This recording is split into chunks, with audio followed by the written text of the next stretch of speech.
Heyo, welcome everyone to episode 87 of Today in the Scene. I'm Joe with Indie Arcade Wave, and I just want to say thank you for checking us out. If you like what we're doing here at Indie Arcade Wave, don't forget to like, share, and subscribe, and we'll just keep the interviews coming. So we've done a lot of interviews with arcade owners, people that run conventions, developers, things along those lines, but I haven't interviewed anybody that is collecting purely out of passion. So I've got Till with me today. Till runs Broken Arcade, and he's got an insane collection in his garage. So we're going to just kind of jump in and figure out where his journey has taken him and hear a little bit more about him. So how you doing, Till? Good, buddy. Thanks for having me. Yeah, thanks for coming on. I know it was not necessarily short notice, but you were pretty quick to be like, let's just jump on here. Let's talk about this. And I appreciate that. So let's just start with you. Just tell us a little bit more about yourself, what you do, stuff like that. Well, I mean, my professional background, I'm a serial entrepreneur, own multiple businesses. I'm into real estate, been in the music industry for quite a while, produced quite a few artists, as of recently in the last 5 years, doing a lot of hip hop for some larger influencers. And, being a product of the 80s, I still remember playing arcades as a kid. And so, I started the hobby with the arcade thing. So, I keep my professional stuff separate in a sense where it doesn't much bleed into my hobby work. But that's about it. Awesome. Well, I was going through your Instagram. I've checked out your YouTube, and you've got a pretty crazy collection. And I'm always curious for people that have these mini games. When did this start? Like, where did you really get into arcade games? Like, what is one of those earliest memories where you're like, I think I could love this forever? Yeah. Great question, Joe. So I lived on Maui for about 20 years. And then I came back I was originally from San Diego, California. And then I was out on Maui when I was younger for about 20 years and then came back, and there was no arcade games really out there.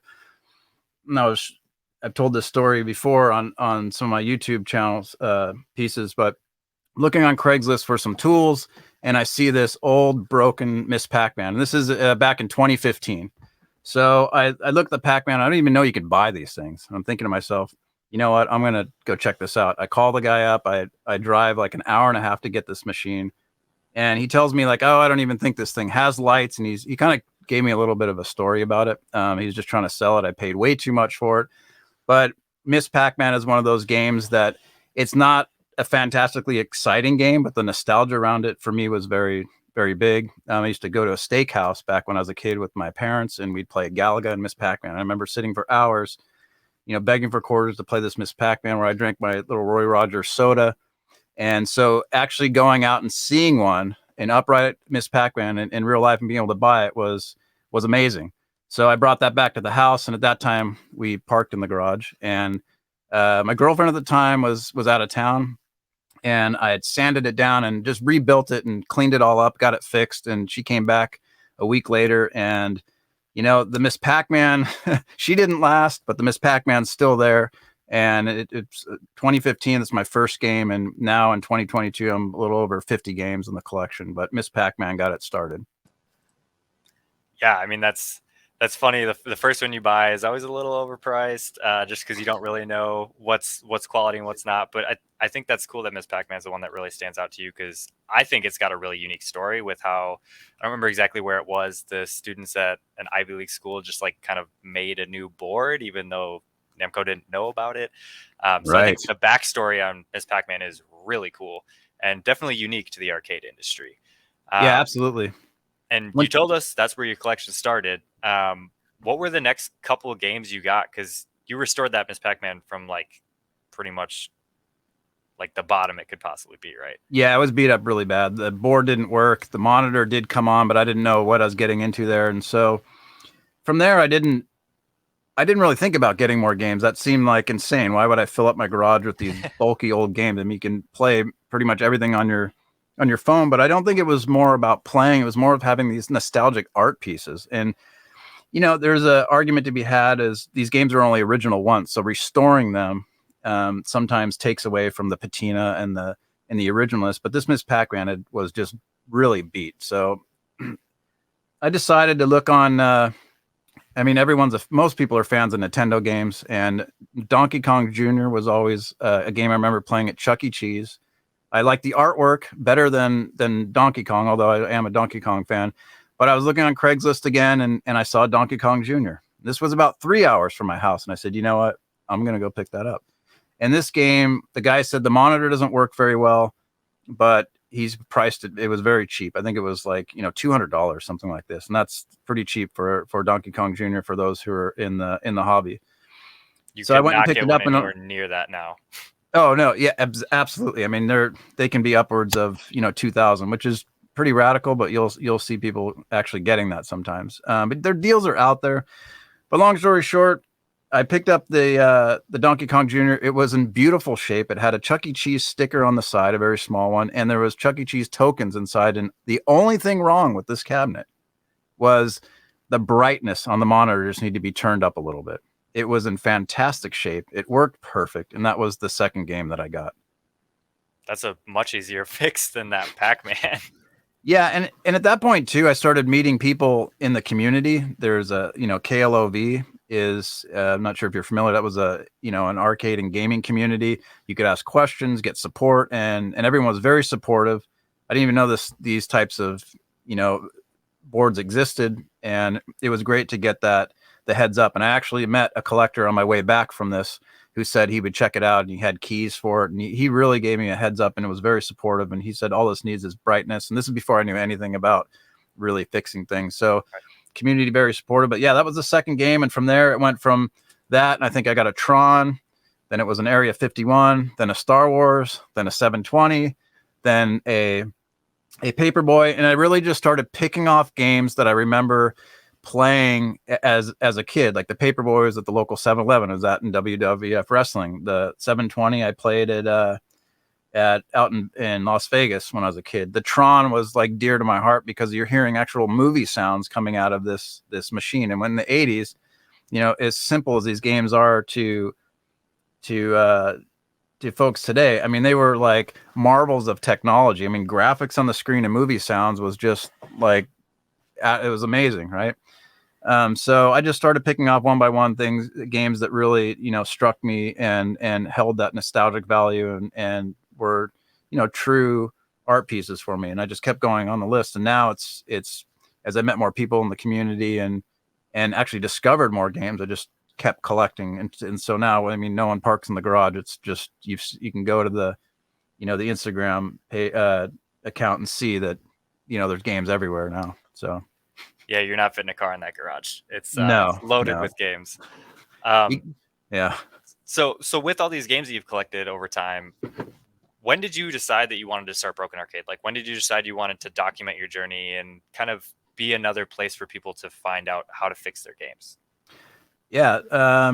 So every Halloween, I open up the garage to the neighborhood and the kids, and everyone has a really good time. People trick or treating, come in and play the games. And I'm watching the adults, are super happy, smiling, playing the games. They're reliving their memories, but they're also showing their kids these games, and they're super stoked and having fun doing that. And I always had such a good feeling about it, and everyone's having so much fun. And I just wanted to, create an account where I could share some of that and show the collection, and those who find the nostalgic value in that can come there and find a place where they can continually get good content. So I'm not sure when I started the page. I just sparsely posted there. I mean, just random stuff, random arcade stuff.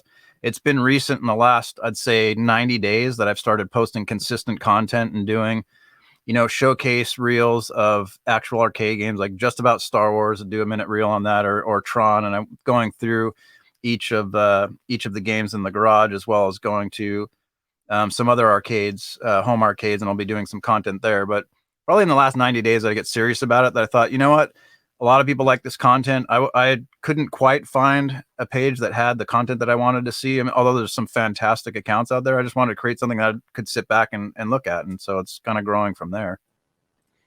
Yeah, I mean, I think I found you about a month ago, and you're right. The content has just been constantly flowing in, and you've got awesome videos kind of talking about custom mods that you've done and different repairs that you've done. And I'm curious about what has been the most difficult repair that you've done. Like, what game did you find that should have been put in the trash that you were able to bring back and like really restore to its former beauty?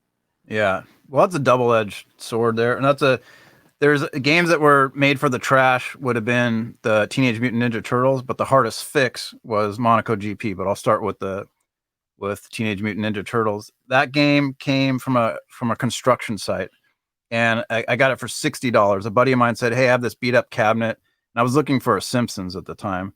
He said, "I have this beat up cabinet. I think it's a Simpsons. I'll sell it to you for $60." He sent me a picture. I'm like, "Okay, I'll take the challenge." So I got this game, and I'm telling you, Joe, it was beat down. It was horrible. I mean, it had these crazy stickers. It painted all these different colors, like you'll see these games. The control panel had been drilled a million holes. It's probably a Street Fighter 3 or 4 times in its life. Um, so I get the Teenage Mutant Ninja Turtles. I start. Well, I didn't know it was that yet. It was actually a Sunset Riders because it had a Sunset Rider sticker on it. But I got to taking it apart and peeling off the layers of the side and realized, you know what? This isn't a Simpsons. I had all the parts ready for a Simpsons, and it was a Teenage Mutant Ninja Turtles. But what made this so hard is it had like 4 layers of paint. It took me like a month to get through all that, clean it and sand it, and get the artwork and put it together. And I originally stored it as I found out it was a Teenage Mutant Ninja Turtles. That's what I restored it to. I felt like that's what it needed to be.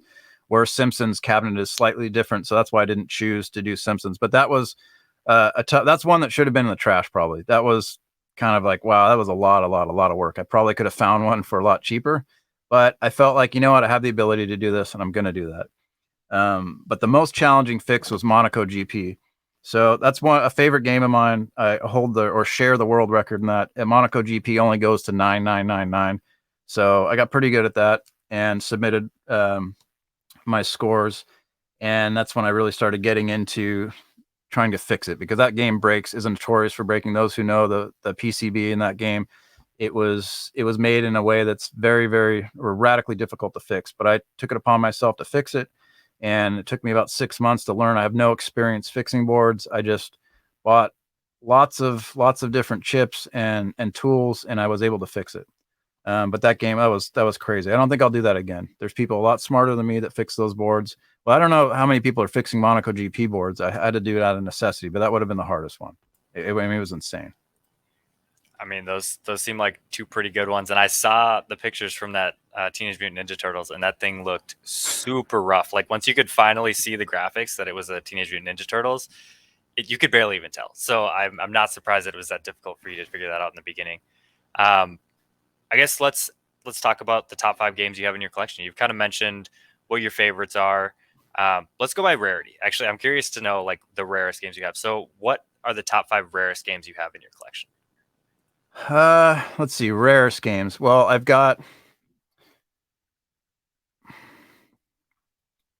don't know if I have any really rare games. I would say that I've got a food fight. That's not really rare. I've got a Space Zap. It's kind of a black and white. I think it's from 1980. You don't see a lot of those around. Not many people have those in the collection. I do have a Stunt Cycle in the garage, or I'm in the storage. They made a lot of those, but I don't see a lot of working Stunt Cycles. I've got a Super Bug. Not a fantastic game, but you don't see many of those. It's probably more on the rare side. Let's see what else I have. I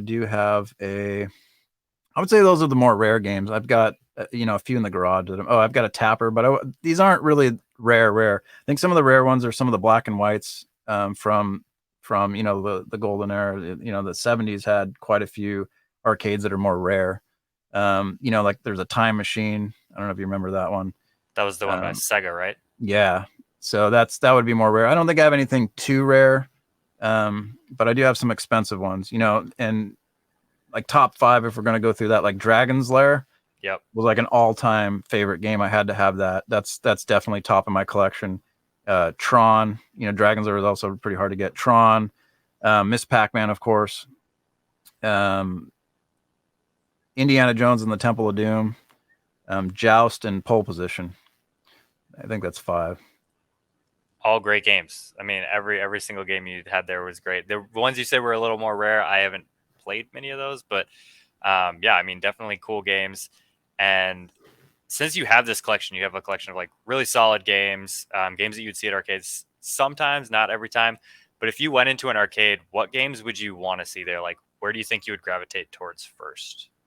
Yeah, I like playing games that I haven't. Well, it's an interesting question because as I got in this hobby, out in Eagle, Idaho, there used to be a giant arcade with hundreds of machines, and it was Grinkers. So the games you gravitate to are things that are familiar to you because you know how to play them and game. And then, but Space App, for instance, was a game that I wasn't quite familiar with, but someone showed me. So I think games that a lot of the black and white games that have really interesting art but simple, I gravitate toward those because I enjoy looking at the artwork on those. They're not very exciting to play, but I really appreciate how in that time where the actual technology of the game wasn't quite there, but they really tried to make up for it with all the fantastic artwork, or to even have like artwork in the background popping out and making it part of the game. So I think those I really appreciate, and I look at some of those games. And then there's other games in the 80s that I had played and was never really good at most of them, but as I'm older now, I can go and have a different perspective and play them.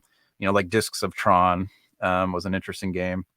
Food Fight was one that I was never good at, which I don't really remember much as a kid, but that game is, crazy artwork on that as well. But I would say games that have really fantastic artwork is what I would gravitate to now. It's not so much the gameplay, but how they incorporate it into the whole of the game, of the theme.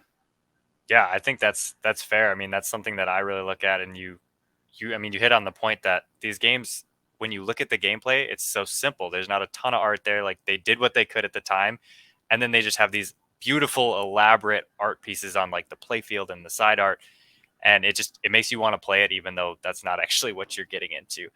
Um, Yeah, I I guess don't the know how many last, people are considering. Apologies for interrupting, but I don't know how many people are considering the marketing that goes into these, because I don't think it's a bunch of tech guys making this and saying we're going to make all this elaborate artwork. I think they have a pretty savvy marketing team that says, listen, this is a bunch of lines and sticks, and we need to make the most crazy artwork we can to attract people to this thing. And especially as time went on, you might have had a small dev team and you're not Atari and you really have to work hard and you hope you get a license deal. You're going to make the most fantastic looking cabinet you can because at least it'll attract people right? to it.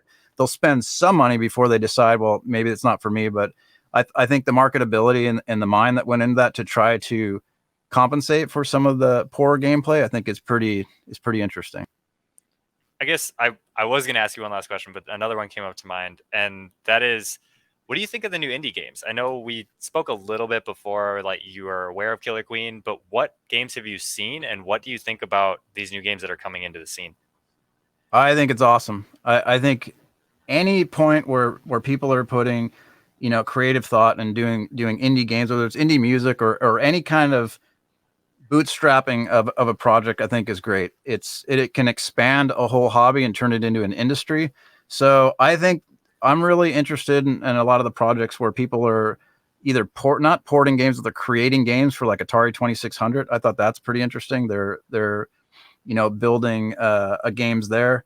I think as the 80 kids start getting older, this will still phase out, and then the 90s kids stuff will become popular. And I think there's always an opportunity to either be in a hobby space or actually capitalize on it. I think those who are more savvy at this can turn it into a pretty decent business. It's not unheard of. I mean, you could easily pull six figures if you had some marketing savvy and a decent game. I mean, with the way you can market on the internet, there's a lot of avenues. So I mean, maybe you're not getting rich making millions off it, but I think you could have some fantastic side hustle money.